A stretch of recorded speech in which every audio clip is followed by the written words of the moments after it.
Hello, boys and girls. I'm Miss Penny. Put on your thinking caps. It's time to learn a new word. Dough. Dough is a soft and pliable mixture of flour, water, and sometimes other ingredients. What was that word?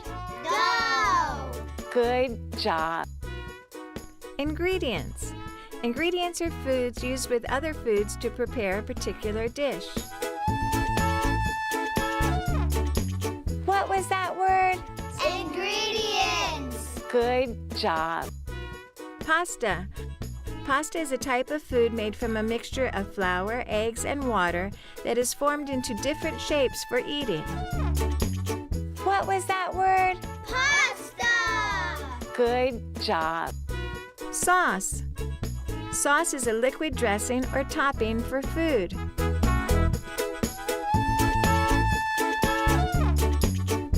What was that word? Sauce. Good job. See you next time.